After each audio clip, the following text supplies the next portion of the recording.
Another developing story as Sean P. Diddy Combs, another lawsuit being filed against him. This coming after the federal indictment in the recent weeks as he faces a lawsuit of more than 100 people and allegations of sexual abuse and sexual assaults. You got to think, man, this Diddy, he's bringing 100 mil. He's bringing 100 mil of lawyers to the table, man. He's not going to play with his freedom. One witness to prove sex trafficking. Everyone's talking, and Diddy just got caught in something unexpected. He didn't even realize he was being recorded, and the footage has people's jaws on the floor. This isn't just any celebrity slip-up. Diddy, always the man in control, is now caught in a moment that could shake up his entire image. His empire, his relationships, maybe even his legacy could take a hit. The streets are watching, and this isn't going away anytime soon. What is involved in these allegations and what details can you share? Hey there, Andy. Yeah, Houston attorney Tony Busby says 3,285 people have reached out to him claiming to be victims of Sean P. Diddy Combs. And he says after some vetting, he is now representing 120 of those people who will bring civil lawsuits against P. Diddy. That's 60 males and 60 females, including 25 children. And I will warn you, some of these accusations are pretty disturbing. Our youngest victim at the time of the occurrence was 9 years old. Most of these events and incidents occurred at parties, although several of these events occurred at auditions. Some of this behavior occurred at private residences of people that we all know. You should know that more than 55% of the victims reported this conduct to either the authorities, that is the police, or to hospitals. Drugs were found in their system, weird drugs that you probably never heard of. One in particular that continues to pop up is a drug called xylazine, or trank, which, based on our research, is known as a horse tranquilizer. Tony, were all of the children auditioning because they were musicians? All seeking either TV or some sort of music career with promises of, we're gonna make you a star. Instead, basically did things to them such that they don't want to have anything to do with the entertainment industry ever again. This individual, who was 9 years old at the time, was taken to an audition in New York City with Bad Boy Records. This individual was sexually abused, allegedly by Sean Combs and several other people at the studio, in the promise to both his parents and to him himself of getting a record deal. Another instance, another minor, told allegedly by Sean Combs that he would make him a star, but he needed to visit with him in private about it. Allegedly, Mr. Combs made the victim perform oral sex upon him. It was not your fault. You were victimized by a group of powerful people that operated for 30 plus years. The day will come when we will name names other than Sean Combs. Now here's where things get messy. That camera didn't just catch Diddy off guard. It caught him in the act. Diddy was at a private LA party, feeling safe in the VIP section, when security cameras recorded everything. But he wasn't partying hard, he was knitting. Yes, you heard that right. Diddy was knitting, with full focus, as if he were about to drop the hottest scarf of the year. When he realized people were watching, he didn't hide it. He started showing people different stitches and talking about yarn quality.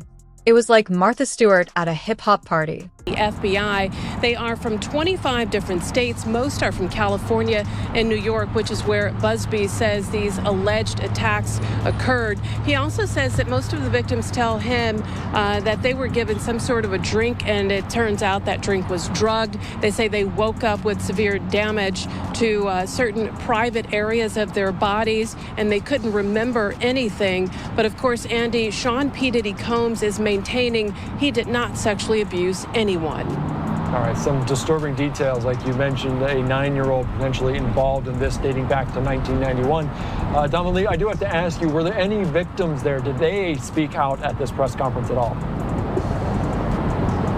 You know, actually, there were not any victims there, and I probably should have pointed that out. There were several people standing there with the attorney, Tony Busby, and they were victims advocates, and they were also, you know, some were attorneys, but there were not any victims there at the news conference. All right, still very emotional, traumatic events, and these allegations very, very serious. Donnelly, thank you so much for your time and your great reporting here on Live Now from Fox.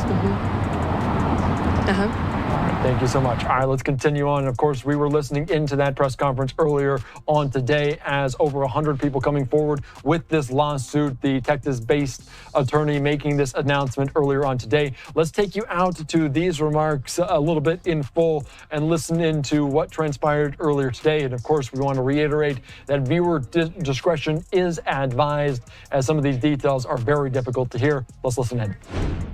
My name is Tony Busby. I'm a lawyer here in Houston.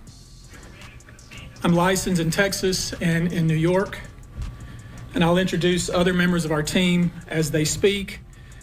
As many of you know, our law firm has been at the forefront of some of the most important litigation in the United States. We like the tough cases. We thrive in the complicated cases. We've handled over the last 25 years some very big and very important cases. I believe that this one may surpass them all. There are many facets to this. The conduct we will describe today occurred over more than 20 years. There are many people and many entities involved. And we're going to follow this evidence wherever it takes us. We will find the silent accomplices. We will expose the enablers who enabled this conduct behind closed doors. We will pursue this matter no matter who the evidence implicates. These brave victims who have stepped forward deserve nothing less. The biggest secret in the entertainment industry that really wasn't a secret at all has finally been revealed to the world. The wall of silence has now been broken, and victims are coming forward. Our team has had at this point more than 3,285 individuals contact us with people claiming to have been victimized by Sean Combs.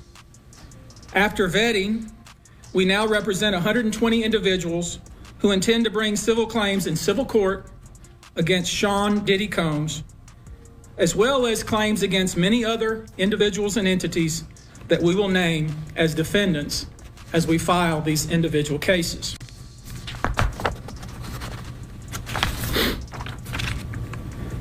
And you should know, to the extent the clients feel comfortable, we also intend to make these individuals available to the authorities, specifically to the FBI. And you should also know a few of them have already been spoken to by the FBI. Now, before we discuss the nature of the claims and claimants themselves, let me comment on the large volume of calls we have received since our first announcement. Even before the indictment of Sean Combs, we had received a small volume of calls and had screened a handful of cases. After the indictment of Sean Combs and the announcement that we were pursuing these claims, the floodgates opened. People who wouldn't otherwise, for a variety of reasons, are now stepping forward to make their voices heard and to pursue justice. But no, most of these people are scared. They fear backlash in their communities. They fear backlash in their own families. They are afraid of retaliation from the perpetrators and their associates. They are rightly afraid for their own personal safety. I expect that through this process, many powerful people will be exposed. Many dirty secrets will be revealed. We know what we are. If you're wondering if this is real, so is everyone else. But people who were there swear by it. And it gets even crazier. Word is, Diddy's been working on a high-end knitwear fashion line. Imagine Diddy's own designer sweaters and scarves. The whole thing is flipping Diddy's tough image upside down, and people are curious about what other hidden talents he might have. It's actually kind of refreshing to see a softer side to the hip-hop mogul. One witness to prove sex trafficking. You have to have one witness You already said yourself, Cam, that Cassie is the star witness. All you need is one witness to prove it. She got the time, the places, and one of the persons. He's in federal custody right now. Jonathan Odie. He's in custody right now. Who's Jonathan Odie? Jonathan Odie is one of the sex traffickers that brought the case to, I think, the Miami-Dade police when he went into one of Trump's office and shot it up. Okay, I know who you're talking about. That guy came out years ago claiming that Diddy, Khaled, and Rick Ross were all gay. He also came out and he had pictures and everything. He also said that Diddy and them was they was putting liquid cocaine in bottles and shipping it around the country. He also said that he was a sex slave for Diddy and them. He also had $36 in his bank account, and within 2 weeks, somebody had put like $4 million in there. He was buying property and everything. Well, I seen that Diddy tried to silence you or tried to get you to stop talking about him. This is relayed to me by Kirk Burrows. This guy is like this with Diddy. You seen him on Drink Champs with him. You see him walking the streets in Miami with him, the whole 9 yards. So I'm saying to him, what does he want to talk to me for? He ain't got nothing to say to me. He said, yo, Gene, he said enough is enough. You know what I'm saying? Enough is enough to what? And I told Kirk Burrows, I said, yo, if he I said, he don't want to talk to me for himself. He want to talk to me for Diddy. And I ain't got nothing to say to him. He ain't said enough to Wolf Mother when he cursed out and told her all kinds of shit. Did he say enough to Big's mother? What do you mean enough is enough? And that's how that conversation went. How did you feel about it after you were done? I felt that, like, because they must have got at Kirk Burrows, because Kirk called me with the bullshit. Yo, you got to fix that. You know this. Man, God, excuse me. Listen here, bro. I don't care nothing about none of these industry cats and what they do and how they do it. That's their business. You understand? I don't tell a man how to screw his wife and how to spend his money. You don't tell me what I got to do with my time. Point blank. Do you feel like at some point Diddy could try to come after you or do something, being that he's went after a lot of people, he's did a lot of stuff, as you know about. Cam, let me tell you something, man. If I worried about what somebody would do for me, I wouldn't be the man that I am. I keep my head on the swivel. I do what I have to do to protect myself and my family. All I know is that I know one thing for certain, two things for sure. I got people out here that love me. You understand? And if something happened to me... When Diddy found out he was being filmed, it was like Dr. Jekyll turning into Mr. Hyde. He went from relaxed to serious real quick, trying to figure out how to handle it. But Diddy's been in the game long enough to handle any situation. Instead of getting mad, he played it cool, calling knitting his new way to stay mindful and grounded. Then, his PR team jumped in, calling it everything from a creative outlet to research for a fashion project. They were spinning the story so hard, they could have knitted a sweater for the Statue of Liberty. So the magistrate judge overseeing this hearing today has remanded Sean Diddy Combs into custody after he was charged with that sex trafficking case.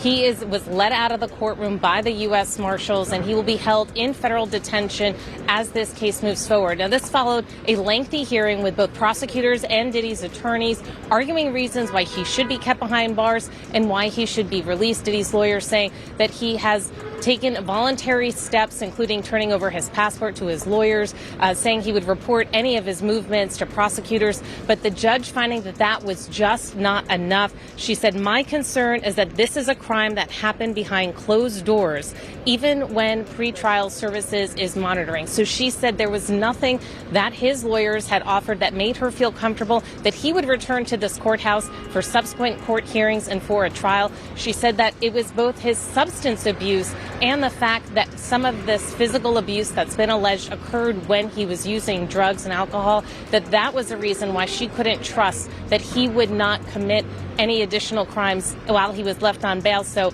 Sean Diddy Combs is not going to be walking out this door. He is in federal custody, where he will be unless his lawyers are able to convince a different judge to release him. Let's bring in criminal defense attorney Stacey Schneider. And Stacey, you say today's indictment reads like a mob indictment. What was most shocking to you of all these allegations? Yeah, the fact, Jake, that the government in this indictment presented evidence alleging that Sean Combs was running a criminal enterprise, and they actually named it in the indictment, the Combs Enterprise. And they said that this enterprise consisted of him as the alleged leader, his employees, assistants, staff, allegedly, that were able to procure women and alleged male sex workers to engage in performances for his own sexual gratification. Where it differs from a mob indictment, it has all the elements of putting together this racketeering allegation of all these moving pieces using resources from his businesses. But the fact that this is about an allegation of sexual gratification being accomplished by alleged human trafficking. It's one of the most unique indictments I've ever seen in this area, in the area of sex crimes, because the government isn't actually prosecuting the sex crimes other than the human trafficking or the sex trafficking. They're not prosecuting any type of alleged sexual abuse to women, although that's part of this racketeering scheme. But the actual charges are racketeering conspiracy, sex trafficking, and transporting individuals over state lines to engage in prostitution. Yet, Diddy himself hasn't said a word on social media. Total silence. Some think he's planning a big reveal, while others think he's just waiting for this to blow over. Behind the scenes, though, his team is scrambling, some suggesting he lean into it and become the face of hip-hop meets handicraft, while others want to bury the story. The reasoning around all of this, his alleged motivation as presented in that indictment by the government, is for his own personal gratification. And that's just the strangest type of indictment I've ever seen. But I agree with you. This indictment it's very disturbing. The facts presented are out of a very bad Hollywood story. And a lot of the evidence, alleged evidence, that's been gathered in this case was from those two raids that were conducted on his personal homes in Miami and Los Angeles. And the indictment names the things seized that he allegedly made videos of these sexual performances that have been named freak-offs. And there seems to be a ton of evidence allegedly tying this scheme together. So it's an interesting way of prosecuting it, but I understand why they did it that way. So what did you make of what Elizabeth Wagmeister just reported? And obviously, Sean Diddy Combs and his attorneys they're going to get their day in court. But the idea that the government, in their characterization, does not say that anybody did any of these things non-consensually. What do you make of that? I make of that as being a big flaw already in the government's case, which the defense was quick to point out. Even if he was engaging in this alleged conduct, there was no allegation or no statement in that indictment saying that any of these alleged victims or alleged witnesses willingly participated in some of these acts that people find offensive, that sound to be offensive. And that's a very important part of the case. What was the consent? But there are enough charges here where outside of what the alleged victims are going to say about how he was using the resources allegedly from his enterprises, his businesses, his well-known Bad Boy Entertainment, his clothing line resources, his liquor line resources. Allegedly, there were funds used from the resources to engage in this alleged prostitution activity across state lines, and that's why it's a federal case, because it's across straight lines. So there are some problems that the defense has brought up originally, but it seems like, just from reading this 14-page indictment, that there is enough physical evidence to perhaps get a conviction in this case. We shall see. These are allegations. So the Office of the Southern District of New York seems awfully confident about their ability to handle the scope and complexity of the case. But still, why do you think it took them so long for them to go after Combs, considering they allege his crimes have been going on for more than a decade?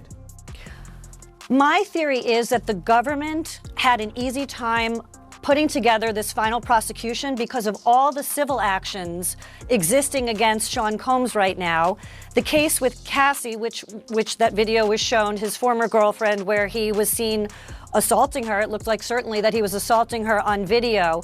I think the government and investigators were able to accumulate all this easy evidence that was just handed to them from the attorneys who prepared the civil cases that are now pending against him. I think things just started piling up, and eventually Sean Combs got to a place where his luck ran out, and therefore Meanwhile, the internet is having a field day.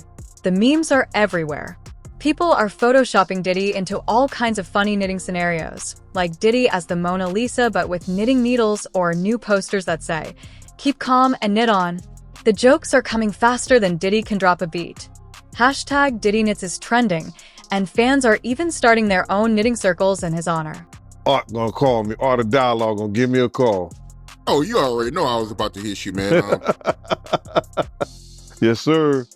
Yeah, man. So with that being said, man, let's get right into it, man. What you think about the video that came out today of Diddy pitting his hands on Cassie?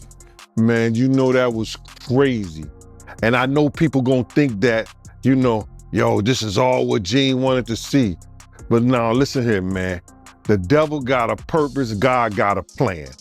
Do you understand what I'm saying? The devil got his purpose, but God got a plan. You understand? And it's all in God's plan, man. You understand? To let people see, because a lot of people wasn't believing that this stuff even existed, brother. A lot of people didn't even think that Cassie was telling lies, Gene been telling lies, Lil Rob been telling lies, everybody lying on Diddy. But Diddy told the truth. Diddy's the only one told the truth. He said, y'all just keep watching. The truth will soon come out. And you see what came out? My man, he punching that little girl in the head. Yo, you don't even kick a dog, man. You don't even kick a dog, bro. He kicking that little girl like she's a dog, man. It was crazy, man. Any man that has a sister, any man that has a friend that's a girl, any man that has a child, you understand, who saw that, if they wasn't appalled, if they wasn't like, yo, I want to beat the, you know what I'm saying? We can't say that on television, man, or on the internet or YouTube, but any man who saw that, wish they could put their hands on Diddy at that time, bro. That shit was appalling, bro. It was crazy, man. And when I saw it, I could imagine what Kim went through. I could imagine what Misa went through. You understand? It was just crazy, man, for that dude to do that to that girl like that, man. I can't believe what I seen, man. I still can't believe what I seen in that video, man. Like the way he was kicking her was like he was kicking a field goal, man. Bruh, when I saw him run down first of all, when I saw the white towel, I got flashbacks of him and Ja Rule running out the room. Of course, they had, what's her name, Sarah and the other girl in there, but I had that flashback. And then when I seen him run down the hallway, I had flashbacks when the same gang was chasing him. I was like, what the hell? And then when he put his hands on it, no jokes aside, because I know it's not no laughing matter, man. The shit just was appalling, brother. And I don't even know how they could even play that on television, on YouTube like that, and without even putting up some sensitive You know how they put the sensitive subject matter up? That was crazy, man. That's crazy. Yeah, man, I can't believe it, man. I mean, because like I said, I mean, man, you've been doing interviews for years and you've been telling me stories about Diddy, but to actually see the visual. You know, so like, bruh, I wouldn't have never allowed him to do no shit like that around me. That's why he probably never did nothing like that. You understand? When I got the aftermath, when they told me to go over to St. Luke's Hospital, because Puff was over there in the hospital, that was the aftermath. You understand? When Kim cut his wrist up with that corkscrew, his right wrist. They got pictures on the internet with his wrist banded up. Kim did that. You understand? The aftermath of them being in the Swiss hotel and he roughing her up and like he playing fight with her, and then she runs out the presidential suite and we got the big room in there at the Swiss hotel, and then I'll be like, yo, you all right? And she like, yeah, I'm all right. It ain't nothing. You know what I'm saying? You good? She like, yeah, good. And then she go back in the room with Puff Diddy, Brother Love, whatever he call his name is. So, you know, it's always the aftermath or something like that, bro. But in front of you, only people who commit crimes around people who commit crimes. You know, Puff know who to do that stuff around. And that was crazy, man. When I looked at that thing, to be honest, I thought that the people who was watching it, because you know at those hotels, they have security personnel that watch that stuff. And if they didn't... This is people questioning everything they thought they knew about Diddy. Some think it's a PR stunt for his fashion line. Others think it's a midlife crisis. And some are loving that he's breaking stereotypes, showing that it's okay for a hip-hop star to enjoy knitting. But not everyone's thrilled. Some fans think Diddy's losing his edge. Why do you think the video is barely coming out right now? Because you got a lot of people, you know, that's wondering why it took so long. First of all, they know that Puff probably paid the security personnel because he knew it was on camera. When he made it to the hallway, when she made it to that phone, once that phone picked up, that's going straight to security. That's for emergency purposes only. So either the concierge or somebody that's handling emergency type situations when she picked up that phone. So now, Puff probably had somebody pay them off. 9 times out of 10, he had somebody pay them off, bruh. And then now Homeland Security is involved. I told you, everybody talking about, yo, they ain't got nothing on him. His dumbass son come out, make this whole tape, you understand, about what they ain't got or what they, man, listen to me. Homeland Security looked at Cassie information. They interviewed her. Yo, when was the time he hit you? He hit you before? Yeah, we was at the hotel. He blacked my eye. They went through a whole lawsuit. Oh, he blacked my eye. We at the hotel. It was on this day, about this time. They said, okay, we gonna contact and see if the footage. Now they gotta keep that stuff in the archive.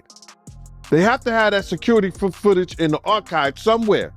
So then what the Homeland Security say, yo, listen to me, on this day, this way, because just for accidents, like just say like you fell down the steps at the hotel. They got cameras in the hallway. They got cameras in the stairway. So they can see that. So now, you didn't fall down the steps, but you say you did at a certain time. They go through that whole footage. So they have to keep that in some kind of archive. Now, she told them what date and by what time it happened. They contact the security personnel and the people who have that stuff in archive and say, yo, listen to me. We're going to subpoena that. We want that information. And they sent it to them because they don't want to lose their insurance. They don't want to lose their insurance. The things that they insure the hotel, you know, so they don't want to lose that stuff. So listen, what they do, they hand it over to them. There's going to be a lot of stuff handed over. Why do you think they got all the tax returns and everything on all 18 other companies that he was doing business with? I told y'all, the Southern District of New York, they not into losing nothing. A 98.2 percentage and conviction rates. They not losing nothing. Go ahead, man. I'm sorry about that. What was your reaction when you first seen that video, man? I was sick as a stomach, man. I was sick in the stomach, man, because you know, when you have daughters, you just hope somebody don't send you to jail like that. Because any real man know if somebody put their hands on their kids like that, you know, kicking them like a dog. My first reaction was, man, there's probably a lot of other women that had that same problem with old boy. Remember Gina that got on that show, Tasha K show? And she said that, yo, he kicked me. He was punching me in my head, on the side of my head. Do you imagine what she went through and she was pregnant, bruh? Come on, man. I had flashbacks of when they told me when he